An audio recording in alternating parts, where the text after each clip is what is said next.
Okay, so with that little warning out of the way, hey guys, this is Mike G here. So before I start the episode, I want to announce that I currently have created a Dream Battles Facebook group page that any of you guys can join, which will be linked below. Here we will be doing updates, vote polls, and just have fun discussions and so on. So please go follow. Also, today's episode was requested by my close friend, my little buddy, Jacob from How To Playlist. His channel will be linked below if you want to check it out. Now, without further ado, let's begin. Nature. Science. Both are deadly forces that often have conflictions between each other, but these are the ultimate creations from both opposing forces, genetically altered to be predatory weapons. So, which of these ultimate killing machines will cut their way to victory? Is it the evolutionary response from Alien vs. Predator Extinction, the Ravager, or the edgy mutant of the X-Men, Wolverine? I'm Mike G, and welcome back to Dream Battles.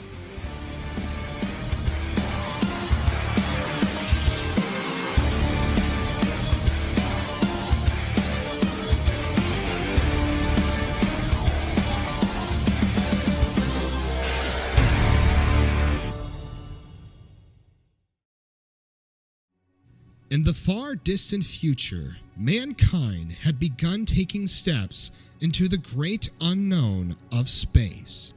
With the newfound understanding of advanced space travel, humans charted a path out beyond the reaches of our solar system to discover new worlds to colonize.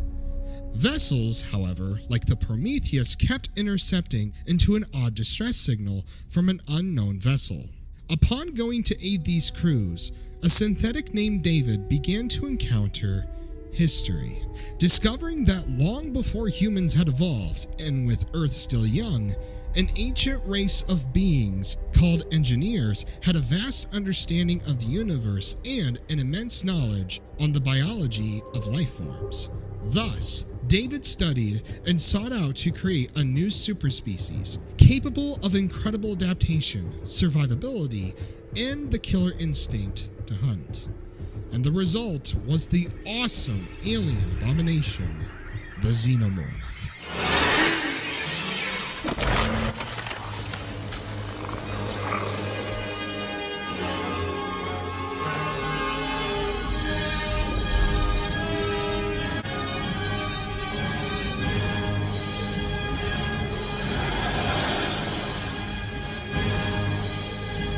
With a spiny physique ranging from 7 feet and more, a common alien is significantly large, but despite such immense size, are able to move unusually fast, whether they be on the ground or the ceiling, and more often than not rely on stealth.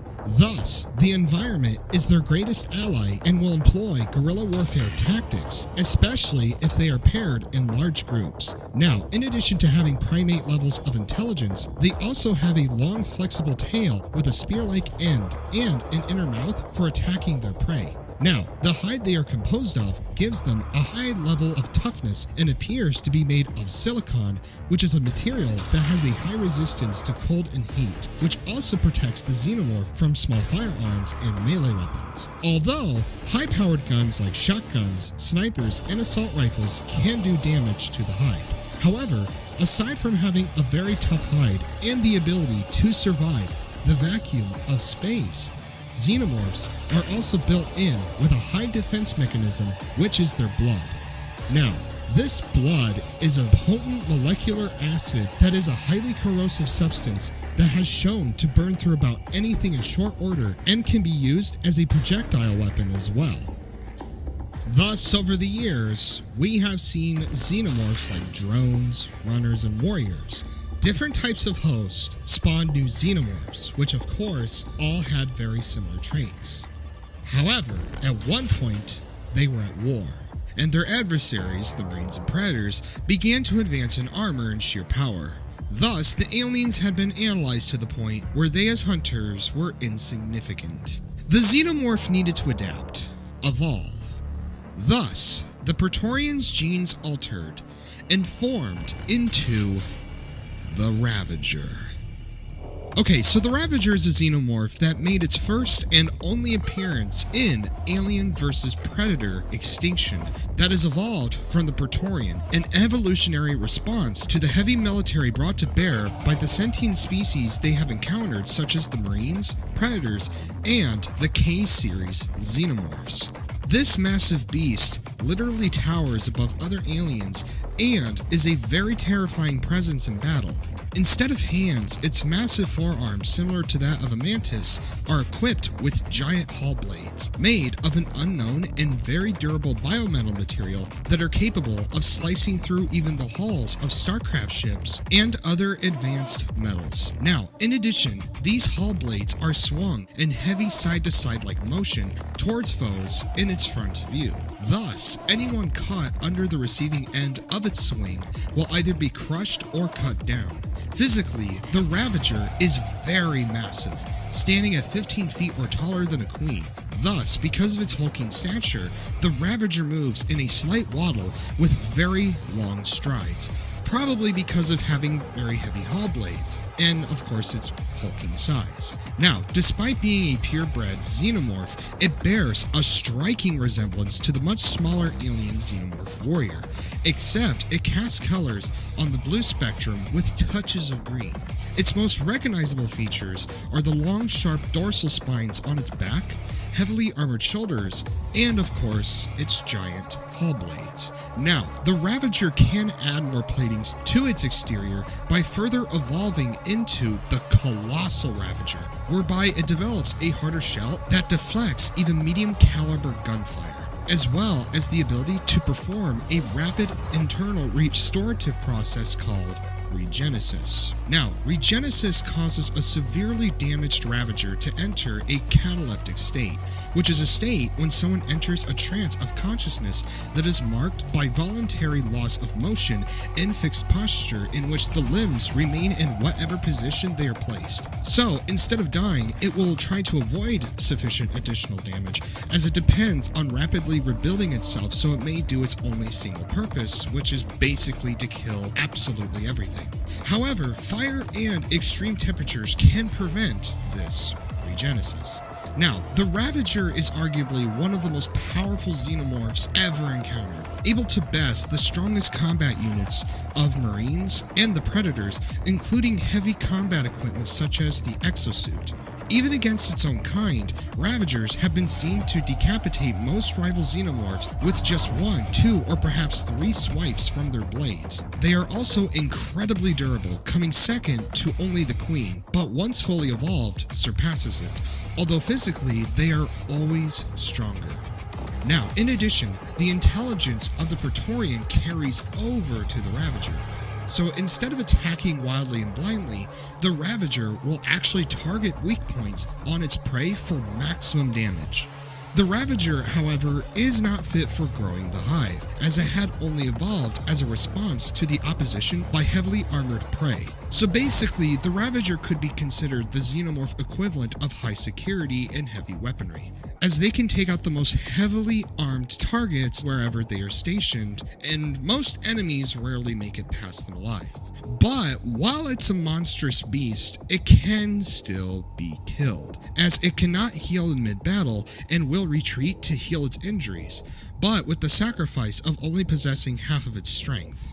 So yeah, that kinda sucks. Also, the Ravager may be able to retreat, but expert trackers can stop its process and fall victim. Otherwise, the Ravager is overall a near flawless juggernaut that only few can stand toe-to-toe with.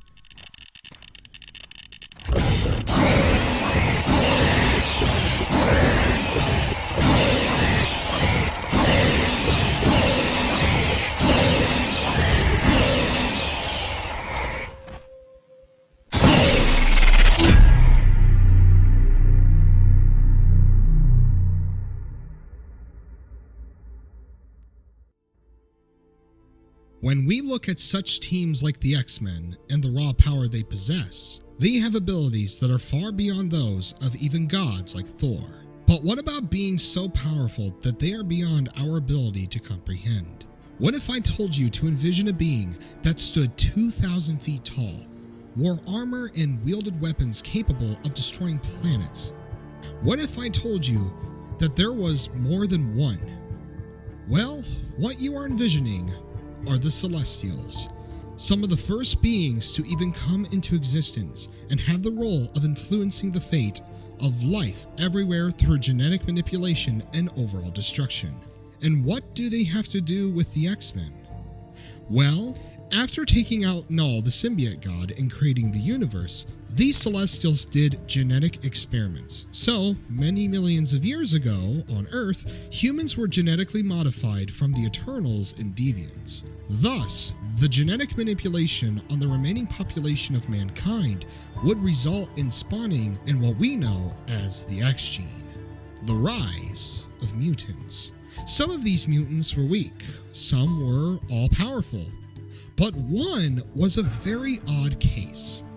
A young boy named James Howlett, born in the 1800s, was a sickly child whose mutant abilities first awakened when his father and mother died before him. Afterwards, James ran away with his childhood crush Rose and tried to live a life with her. However, she had an affair with his childhood friend, Dog. Please tell me if that's his actual name.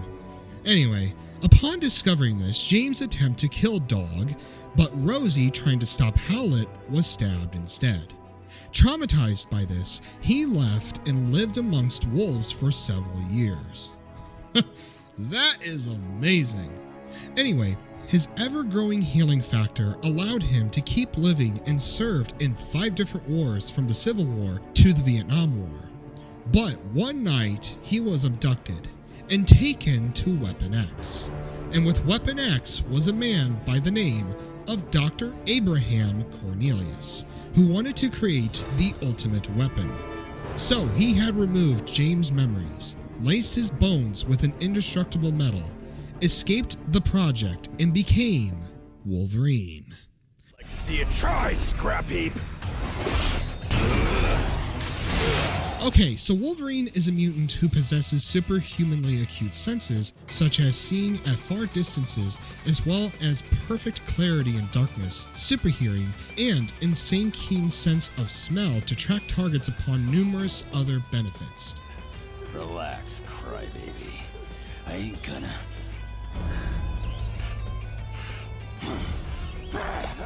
You smell toxic. Now, as stated just a moment ago, Logan had been given an unbreakable skeleton from the Weapon X program by using a near indestructible metal called adamantium, which is coated over his skeletal structure. In addition, Wolverine's skeleton also includes 6 retractable 12-inch long claws, 3 in each arm, that are housed beneath the skin and muscle of his forearms. Wolverine can at will release these slightly curved claws through his skin beneath the knuckles on each hand and unsheath any number of his claws at once. These claws are sharp and dense enough to slice through nearly any substance except for materials or objects like Captain America's shield and Thor's Uru hammer. Now, before anyone says that adamantium is stronger than vibranium, yes, you are correct. However, something I am going to reveal, and which might blow your guys' minds, is that Captain America's shield is not pure vibranium, but is instead a type of alloy made of vibranium, iron, and adamantium, or also known as proto-adamantium. And since someone like Black Panther uses pure vibranium, I think it's safe to assume that it's possible for Wolverine's claws to cut pure vibranium. Anyway, now physically, Wolverine may not look massive standing only 5'3", but he is a near indestructible killing machine weighing 300 pounds. Wolverine has been depicted with sufficient strength to break steel chains, support the weight of a dozen men with one arm, and lift the 955-pound Ursa Major over his head before tossing him across a room. Now, to get a real idea on how strong Logan really is, Wolverine has tossed a great white shark out of water has shrugged a multi-ton tree, ran with multiple men on his back and tossed them off with ease, and has stood toe-to-toe with the likes of Hulk and Colossus.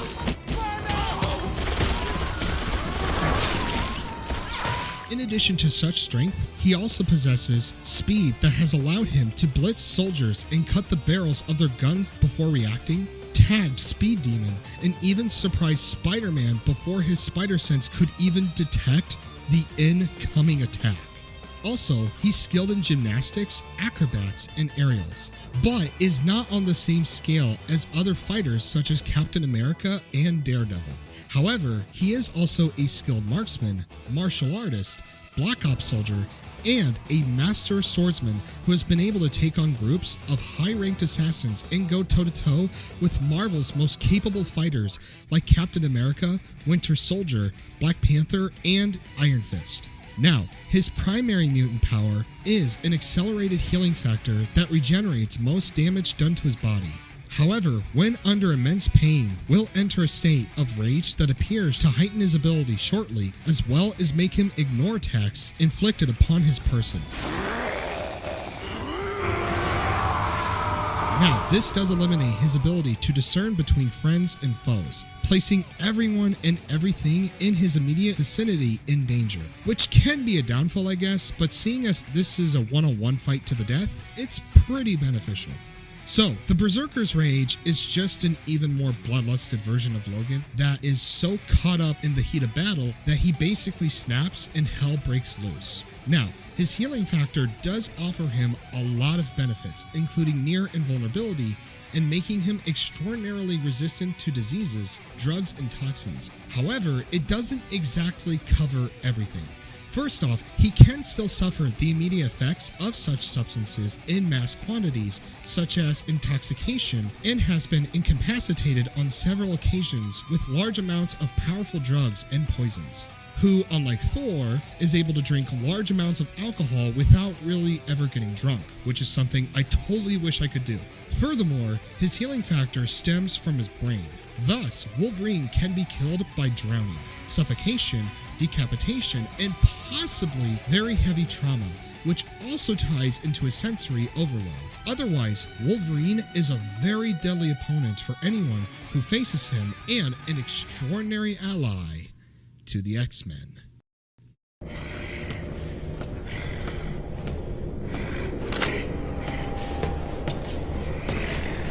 Target located in Zone 23! Take him down!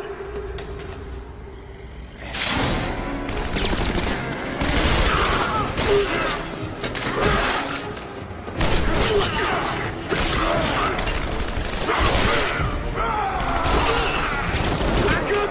We need backup!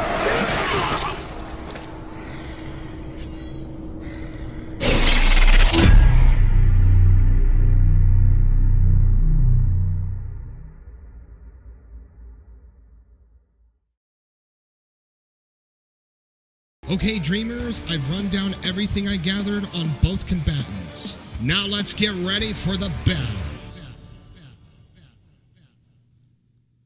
10, 9, 8, 7, 6, 5, 4, 3, 2, 1, 0.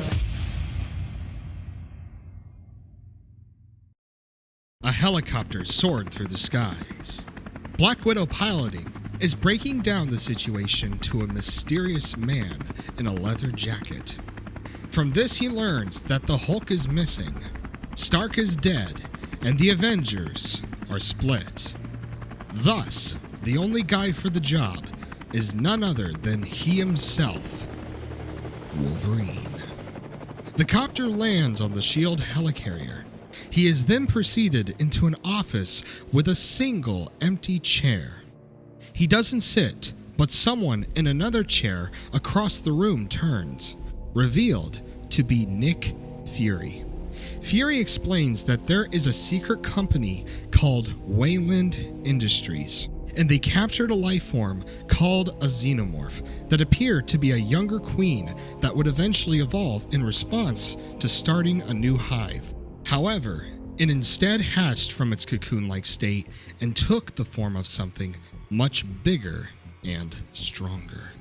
Strong enough to break out of containment and roam the snowy lands of Alaska. The researchers call it the Ravager, but intel is a bit sketchy. Fury tells Wolverine that he must kill this Ravager by all cost. Wolverine unsheaths his claws slowly, grins, and replies with 4 chilling words. "Sounds like fun, bub." He's then taken to Alaska and dons his Wolverine uniform. Black Widow notes about the trees in the distance making a clear path. Wolverine then just smirks and jumps out of the flying vessel, lands on the snow slope of a mountain and towards the direction of trees. The pathway is a sight to behold. Trees either fell over with roots showing or some have been cut perfectly clean. But in the snow are large tracks. He sniffs and follows the scent like a hound. Days pass and he runs into decimated cabins where people would isolate themselves from society, slaughtered, as well as nearby wildlife. Whatever this Ravager is, it doesn't serve any purpose other than to kill everything without reason. It's morning and the scent is getting stronger. It smells horrible, unlike anything Logan had ever encountered before. The snowy lands were painted red with blood. Again, animals lay dead. All of them were cut perfectly clean. One, however, was not. A wolf stirred and emitted a painful groan. It was so much pain, though, that it could only lift its head from the ground. Wolverine went to put the dog to rest and end its misery by stabbing it through the heart. Then suddenly, something bursted from the trees. It was a bear sprinting. The noise that came from its mouth was a cry in panic, one that became apparent when something far bigger bursted from behind in pursuit. The creature swung out a giant blade and cut the bear perfectly in half. This was clearly the Ravager. The beast in question was very massive, at least 15 feet, and was covered in armor platings with long, giant sharp spikes on its back. Its long arms, housed with giant blades, twitched in motion with the reflection of the morning sun. Its mouth was covered with razor teeth, and on top of that, didn't appear to have eyes, and yet it was looking towards Wolverine's direction. Logan was unable to tell if the beast looked satisfied at the carnage it had brought forth to these beautiful lands. Logan stood his ground, unsheathed his claws, and growled. In response, the Ravager crossed its blades, put one foot forward, swung its blades behind its back, unleashed a bone-chilling bellow, and took long, fast strides towards Wolverine's direction. Wolverine screamed and dashed ready to pursue and kill this beast.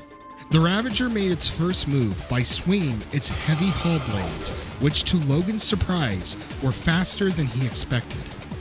But experience and instinct allowed him to retaliate by blocking with his claws.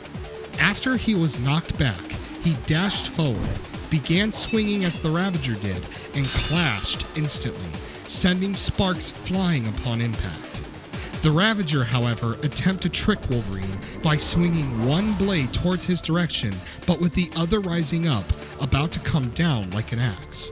Wolverine, however, weaved underneath the first slash and rolled to his left on the blade that came crashing down. Wolverine was about to target the Ravager's right leg, but it stepped back. Logan, flying between the legs, rolls to catch himself and turns to attack. The Ravager, however, did the most unexpected thing and maneuvered around, avoiding Wolverine completely. From Logan's side, the Ravager swung a blade, which made impact with Wolverine's back.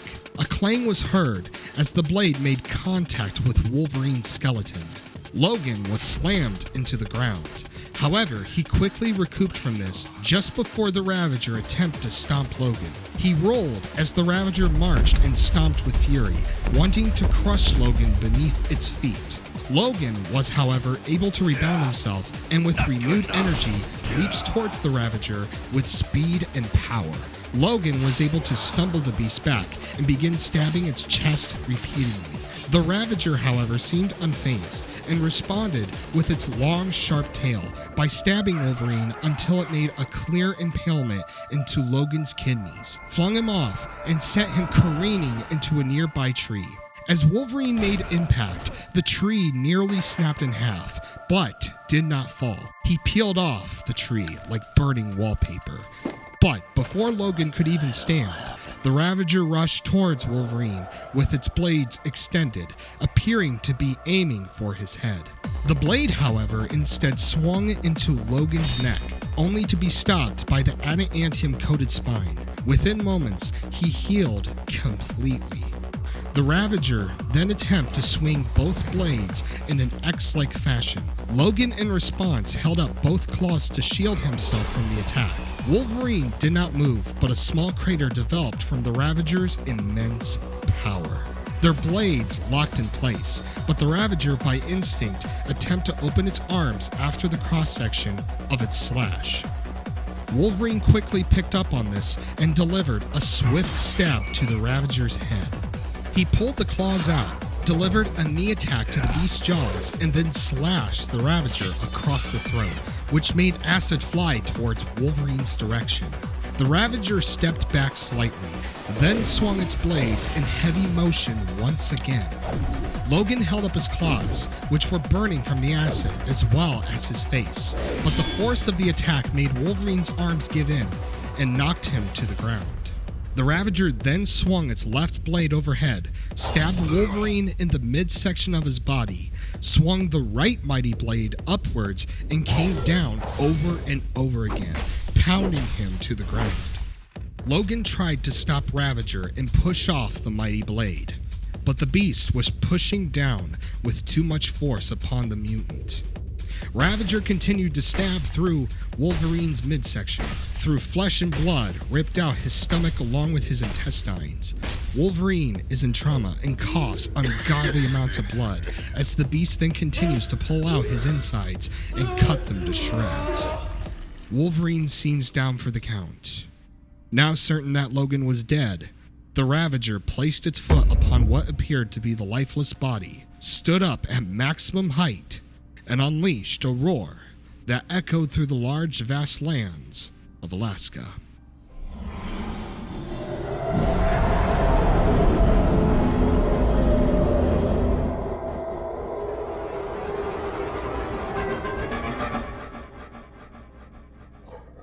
The Ravager catches its breath for a bit, enters a state, and heals its injuries. However, Logan stands, laughs, and with a snarl says, Okay, bub. Let's try that again.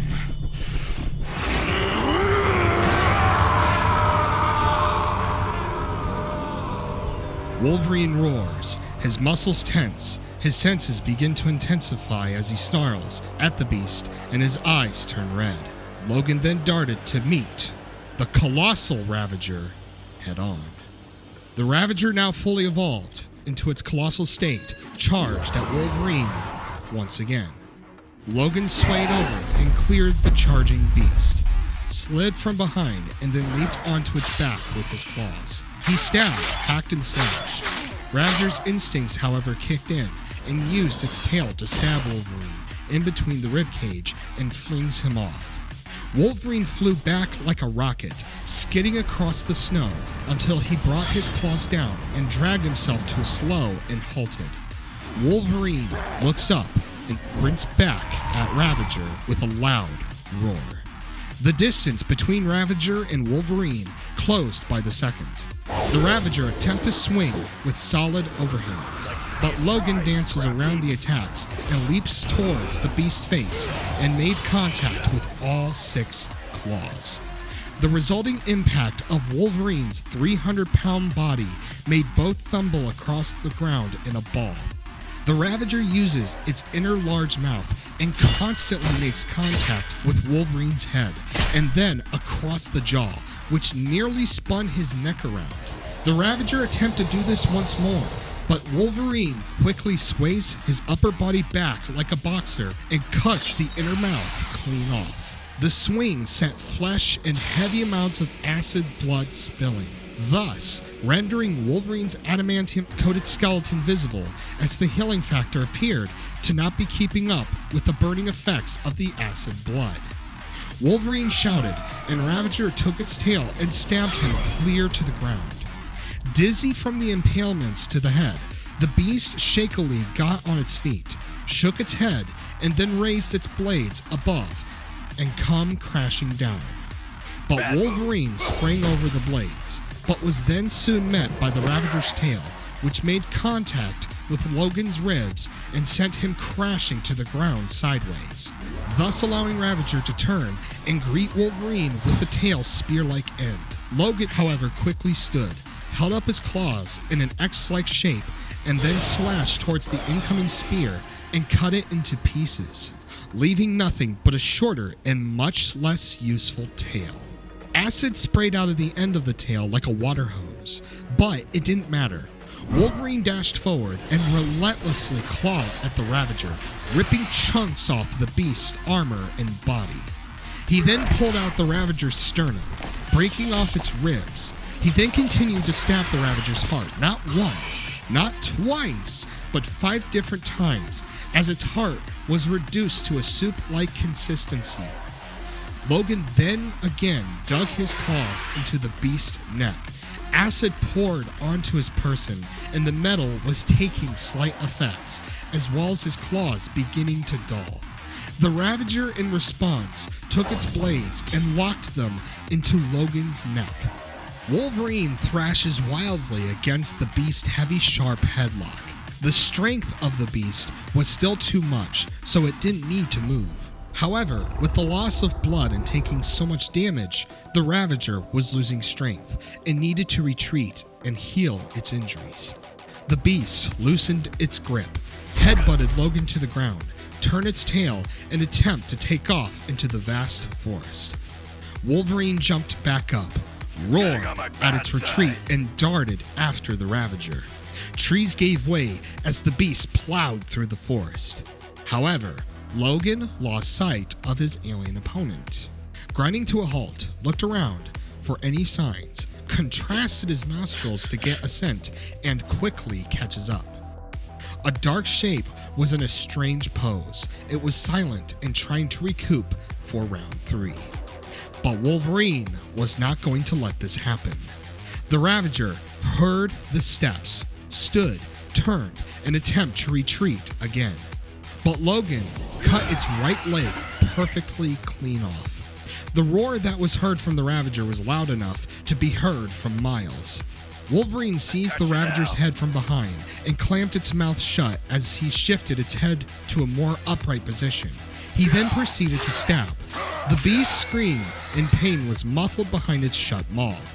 The Ravager's mouth then opened and closed repeatedly as it tried to find something on Logan to bite. His head, his shoulder, really anything. But it proved to be too difficult, seeing as Wolverine was right on its back. However, the beast was able to take its right hull blade and use it to shift itself to a nearby giant rock and constantly keep slamming its back and Wolverine into it.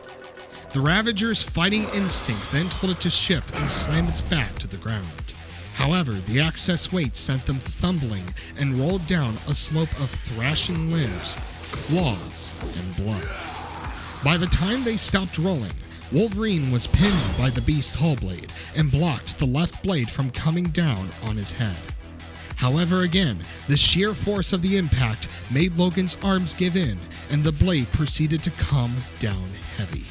It came down over and over again, each time drawing more blood and sending chunks of his flesh flying.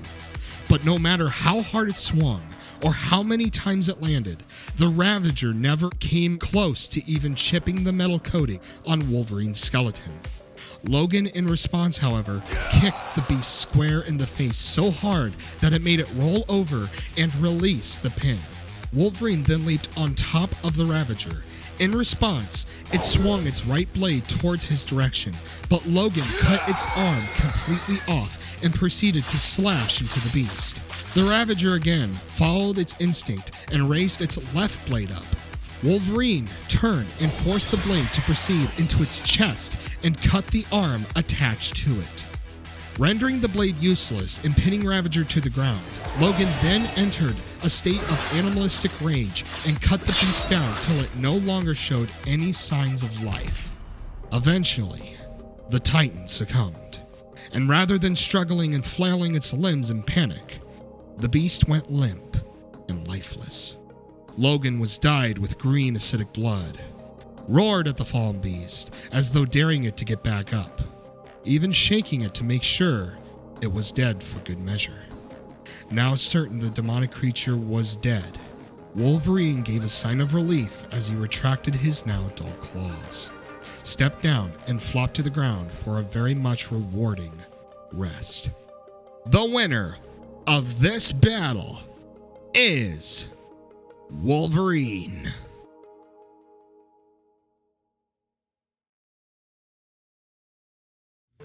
Well, that seemed like an overkill, didn't it? So the Ravager is a monstrous foe that is perfectly equipped to take Wolverine out.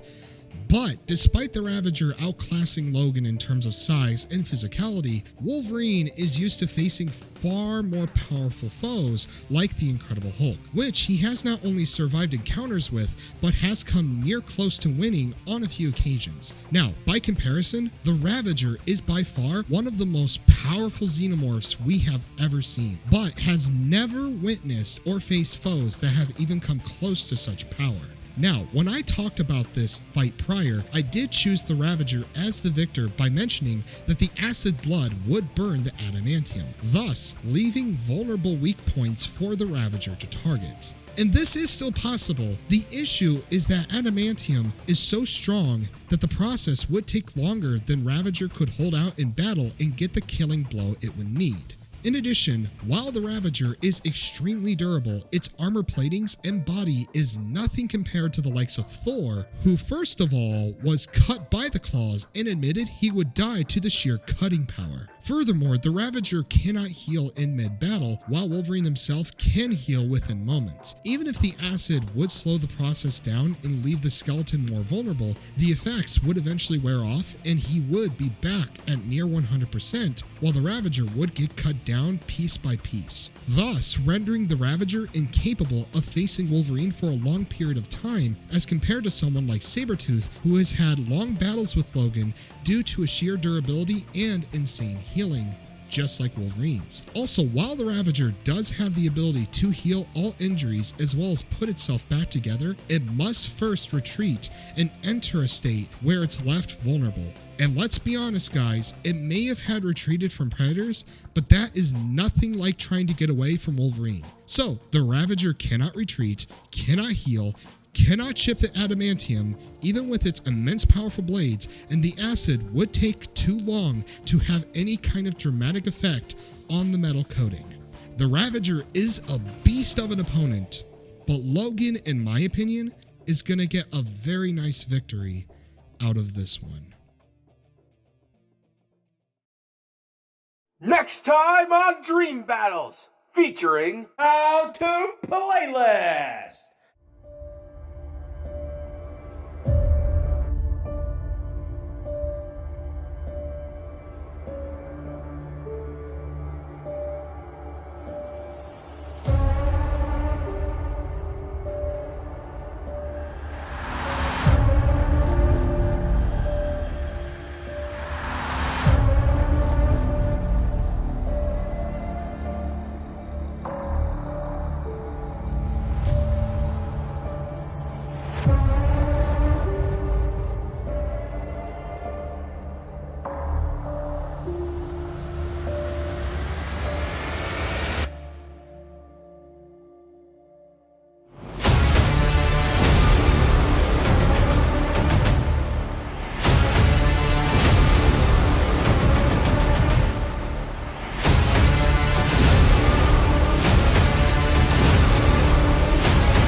That's right, ladies and gentlemen. Ridley from Metroid is going to be in the next episode of Dream Battles. Here is a little competition for everybody. If you can guess Ridley's opponent in 2 weeks, you will get a personal shoutout by Mike G and How To Playlist. But whoever does not guess it in 2 weeks does not get a shoutout.